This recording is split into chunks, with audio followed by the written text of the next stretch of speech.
Hello friend, आप देख रहे हैं target with Chandra YouTube channel. मैं हूं चंद्रभान।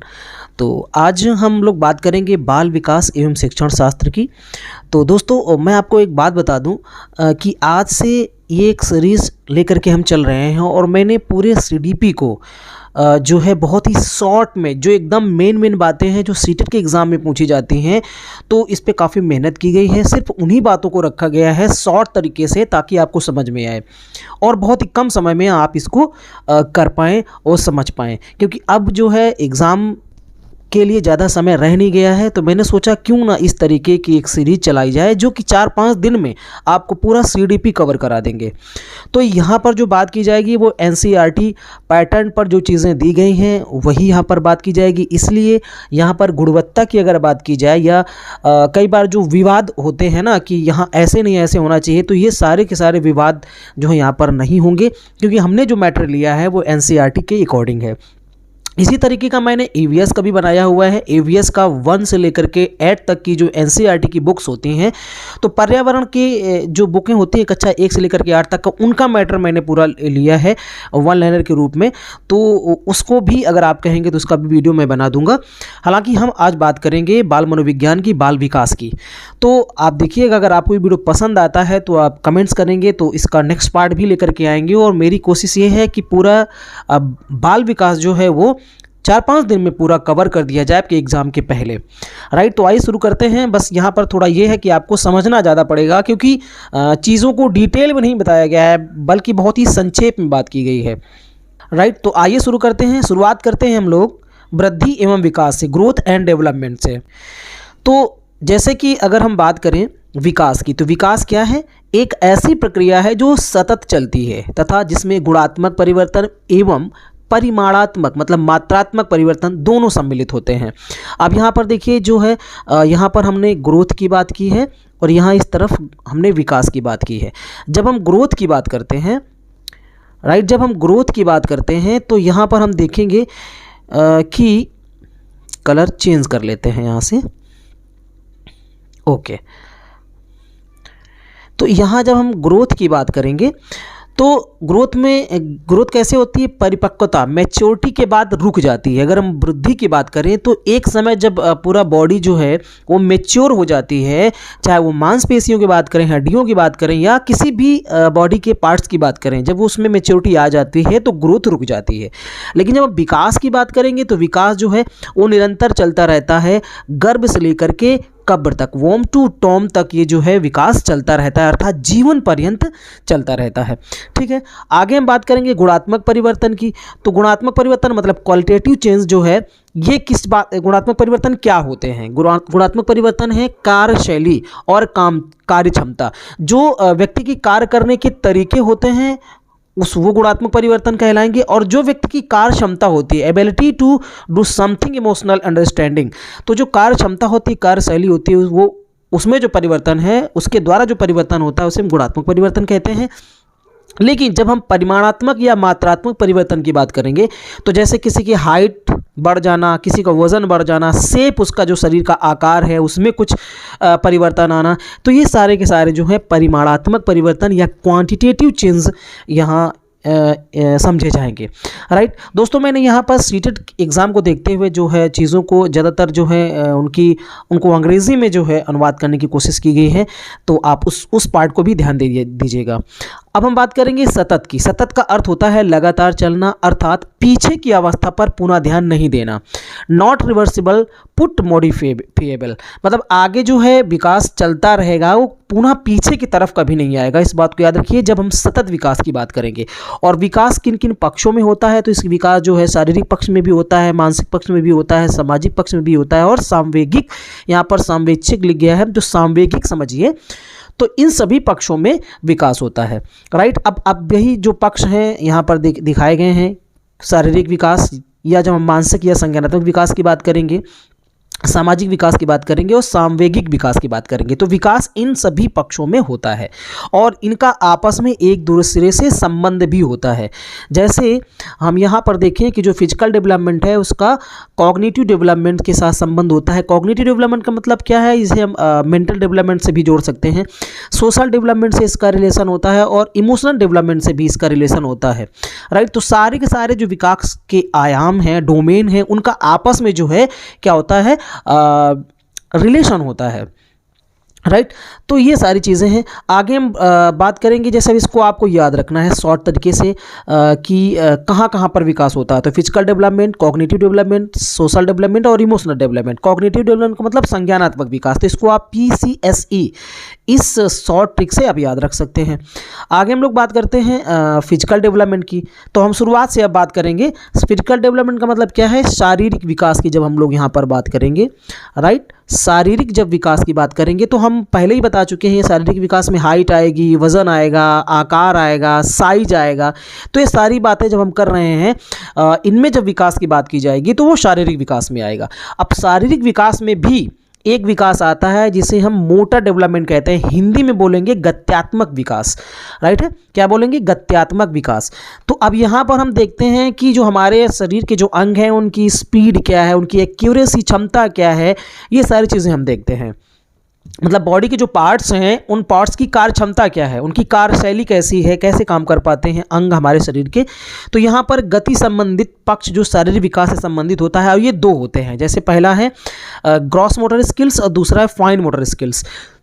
ग्रॉस मोटर स्किल्स की जब बात करेंगे तो यहाँ पर बड़ी मांसपेशियों की बात की जाती है, जैसे कि भुजा की मांसपेशियां हैं, पैरों की मांसपेशियां हैं। तो जितनी भी शरीर की बड़ी मांसपेशियां हैं उनकी जब हम बात करेंगे, उसके विकास की बात करेंगे तो ग्रॉस मोटर डेवलपमेंट कहेंगे, राइट। जब आगे हम बात करेंगे फाइन मोटर डेवलपमेंट की, तो फाइन मोटर डेवलपमेंट का मतलब ये है कि जब हमारे शरीर की जो छोटी मसल्स हैं, छोटी मांसपेशियां हैं, जैसे आँखों की मांसपेशियां हैं, हाथ की जो मांसपेशियां हैं, तो इन्हें हम फाइन मोटर डेवलपमेंट कहते हैं जब इनमें विकास होता है, ठीक है। तो इसी आधार पर जो है गतिक जो कौशल है, जो मोटर स्किल्स है, वो दो प्रकार के होते हैं। जैसे कि पहले की बात करेंगे तो पहला क्या है, ग्रॉस मोटर स्किल्स, जिसे स्थूल गतिक कौशल बोलते हैं। और इसमें क्या होता है, जब हम शरीर के लगभग सभी अंगों का या बड़े मांसपेशियों का, बड़े अंगों का यूज़ करते हैं, जैसे घुटनों के बाद चलना हो गया, खड़े होकर के चलना हो गया, दौड़ना और कूदना हो गया, टहलना हो गया, जंपिंग हो गया। तो यहाँ पर हम ये देखते हैं कि हमारे शरीर के बड़े जो अंग हैं या ज़्यादा जो बड़ी मांसपेशियाँ, उनका यूज़ होता है।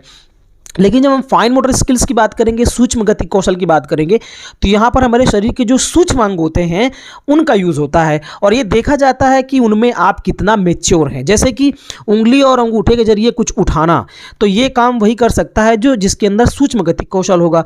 रेत में पैरों की अंगुलियाँ घुमाना, या जैसे कलाकारी करना है, पेंटिंग करना है, राइटिंग करना है, काजल लगाना है, या पेन को पकड़ना है, या सुई में धागा डालना है, तो ऐसे सारे के सारे बारीक काम, या जूते के फीते बांधना है, शर्ट की बटन लगाना है, टाई बांधना है, तो जितने भी जिनमें हमारे बॉडी के कम अंगों का इस्तेमाल होगा, ऐसे सभी के सभी जो अंग हैं वो फाइन मोटर कहलाते हैं। और इनमें जो जितना दक्ष होता है तो हम ये कह सकते हैं कि उसके अंदर फाइन मोटर स्किल्स है, राइट। तो ये हो गया शारीरिक विकास के बारे में। अब हम बात करते हैं कॉग्निटिव डेवलपमेंट के बारे में, संज्ञानात्मक विकास के बारे में। इसमें है कि संज्ञानात्मक पक्ष में विकास से अर्थ मानसिक क्षमताओं के विकसित होने से है। संज्ञान का अर्थ दिमाग, बौद्धिक क्षमताओं का विकास। जब हम संज्ञान की बात करेंगे तो इसका मतलब क्या है, दिमाग की बात की जा रही है और हमारी जो बौद्धिक क्षमताएं हैं। और ये बौद्धिक क्षमताएं क्या क्या होती हैं, जैसे सोचना, तर्क करना, कल्पना करना, हमारी जो स्मृति है, हमारा जो भाषा विकास है, जो चिंतन है, वो सारे के सारे जो हैं बौद्धिक क्षमताओं में आएंगे। अब एक चीज़ जो एग्ज़ाम में अक्सर पूछी गई है सीटेट में कि ब्रेन का कौन सा भाग किससे रिलेटेड होता है। जैसे हमारा ब्रेन जो है, हमारा जो मस्तिष्क है, जैसे यहाँ पर ये दिखाया गया है, हमारा जो मस्तिष्क का बायां भाग है, लेफ्ट ब्रेन, वो तर्क से रिलेटेड होता है, वो विज्ञान से रिलेटेड होता है, वो मैथ और लैंग्वेज से रिलेटेड होता है, राइट। जो हमारा राइट दायां जो भाग होता है मस्तिष्क का, वो सृजनात्मकता के लिए होता है, जैसे कि उसमें कलाकारी करना है, म्यूजिक के लिए है, डांस के लिए है। तो जिनका राइट ब्रेन ज़्यादा विकसित होता है वो सारे सारे लोग कलाकार होते हैं, राइट। जिनका लेफ्ट ब्रेन होता है वो जैसे कि वैज्ञानिक बन सकते हैं, वो दार्शनिक बन सकते हैं, तर्क करने वाले लोग होते हैं, ठीक है। हम लोग आगे बात करते हैं सामाजिक विकास की। Social development. तो सामाजिक विकास का सीधा सा मतलब ये है कि जब हम समाज के अंतर्गत निहित नियमों का अनुपालन करें, और ये जो सामाजिक नियम है कहीं ना कहीं नैतिक, जो सामाजिक विकास है कहीं ना कहीं नैतिक विकास से रिलेटेड होता है, क्योंकि नैतिकता समाज में ही देखी जाती है। सामाजिक नियमों का अगर आप पालन कर रहे हैं तो आप नैतिक हैं, अगर पालन नहीं कर रहे हैं तो आप अनैतिक हैं। तो ये जो है मोरल डेवलपमेंट से रिलेटेड होता है, इस बात को आप थोड़ा सा याद रखिएगा, राइट। और अगर हम इसको अवस्थाओं में देखें तो अवस्थाओं में जो है सामाजिक विकास की अगर बात करें तो सामाजिक विकास की शुरुआत हम कह सकते हैं कि बाल्यावस्था से इसकी शुरुआत होती है। हालांकि शुरुआत तो शैशवावस्था से ही हो जाती है, लेकिन एक जो चूँकि अभी बालक जो है शैशवावस्था का वो अहम केंद्रण की भावना में होता है, वो जो है अनुकरण करके सीखता है, अभी वो सिर्फ अपने आप से मतलब रखता है, तो उतना ज़्यादा अभी सामाजिक विकास नहीं होता। लेकिन सामाजिक विकास एक्चुअल में जो है बाल्यावस्था से उसकी शुरुआत हो जाती है, राइट। आगे हम लोग इसकी बात करते हैं संवेगात्मक विकास की, इमोशनल डेवलपमेंट की। तो यहाँ एक जो यहाँ पर एक सेंटेंस है लिया गया है, मुझे भी बहुत पसंद है। रैथस ने कहा था कि जो संवेग होते हैं, इमोशंस कलर आवर लाइव्स, जो संवेग होते हैं वो हमारे जीवन के विभिन्न रंग होते हैं, ठीक। और बिना संवेगों के एक इंसान, एक मनुष्य जो है मनुष्य हो ही नहीं सकता है। तो ये संवेग, ये इमोशंस ही हैं जो मनुष्य को अन्य प्राणियों से, अन्य जीवधारियों से अलग बनाते हैं। तो इनका विकास भी जरूरी है, और ये इसलिए इंपॉर्टेंट हो जाते हैं क्योंकि व्यक्ति जो है उसके अंदर प्रेम की भावना, उसके अंदर भय की भावना, उसके अंदर दया की भावना, उसके अंदर क्रोध की जो भावना, जो गुस्सा है, ईर्ष्या, ये सारी की सारी चीज़ें जो हैं ये एक तरीके से व्यक्ति के विभिन्न रंग हैं। अगर ये ना हो तो कई बार ऐसा भी होता है कि क्रोध भी जरूरी होता है, ठीक है। तो ये सारे के सारे जो संवेग हैं, इमोशंस हैं, वो जीवन के विभिन्न रंग हैं और जीवन में विभिन्न रंग भर देते हैं, तो इनका भी विकास होना चाहिए। अब संवेगात्मक विकास का मतलब ये है कि हमारे इमोशंस को हम कितना नियंत्रित कर पाते हैं, हमें अपने इमोशंस को कहाँ पर कितना दिखाना है। अगर हम इसकी बात कर रहे हैं तो हम संवेगात्मक विकास की बात कर रहे होते हैं, ठीक है। और जो हमारा संवेग है वो उनका संबंध जो है वो संज्ञान से होता है। आगे हम बात करेंगे इस पर। आगे हम लोग बात करते हैं वृद्धि की, ग्रोथ की। तो यह विकास का ये एक छोटा हिस्सा है। यह परिपक्वता भी विकास का ही हिस्सा है, अर्थात एक डोमेन है, एक उसका पक्ष है, राइट। परिपक्वता आनुवंशिकता से संबंधित होती है, ठीक है। परिपक्वता जो है वो हाईली रिलेटेड टू हेरिडिटी, मतलब परिपक्वता पूरी तरीके से आनुवंशिकता से ही रिलेटेड होती है। आपके अंदर मैच्योरिटी, आपके बॉडी पे मैच्योरिटी आपके माता पिता या पूर्वज से मिले गुणों के आधार पर ही आपकी बॉडी पे मैच्योरिटी आती है। इसका कहने का मतलब ये है, ग्रोथ में, वृद्धि में जो है क्या होता है, मात्रात्मक परिवर्तन होता है, ठीक है। आपकी मांसपेशियां मजबूत हो रही होती हैं, कोशिकाओं की संख्या बढ़ रही होती है। तो हम यहाँ पर देखते हैं कि हमारे बॉडी पे जो है चीज़ें बढ़ रही होती हैं, तो उसी को हम ग्रोथ नाम दे देते हैं। आगे हम बात करें अगर क्वांटिटेटिव स्ट्रक्चर चेंजेस की, तो जैसे कि मोटा पतला होना, ठीक है, लंबा होना, आकार में वृद्धि, छोटा होना, ये सब क्या है, ये मात्रात्मक की परिवर्तन ही तो है। तो क्वांटिटेटिव का अर्थ होता है जिसे हम गणना कर सकें, मेजर कर सकें। चूंकि हम विकास को मेजर नहीं कर सकते हैं, अगली बात ये लिखी गई है कि विकास में हम सभी हिस्सों को माप नहीं सकते हैं। जो वृद्धि है वो एक समय रुक जाती है, लेकिन विकास जो है वो चलता रहता है गर्भ से कब्र तक। मैंने पहले ही बताया, वृद्धि को एक यूनिट अर्थात जैसे किलोग्राम, इंचेस, सेंटीमीटर आदि के तहत मापा जा सकता है, लेकिन विकास के हर पहलू को नहीं मापा जा सकता। विकास का केवल आकलन किया जा सकता है, असेसमेंट कर सकते हैं हम, लेकिन उसको माप नहीं सकते हैं। जैसे चेस खेलना विकास का हिस्सा है, वहीं लंबाई बढ़ना वृद्धि का, राइट। अब हम बात करते हैं वृद्धि के बारे में डिटेल से। तो यह क्या है, मात्रात्मक या परिमाणात्मक परिवर्तन होता है। वृद्धि सामान्यतः शारीरिक परिवर्तनों से संबंधित होती है। वृद्धि का मापन सही से किया जा सकता है क्योंकि यह संकुचित होता है।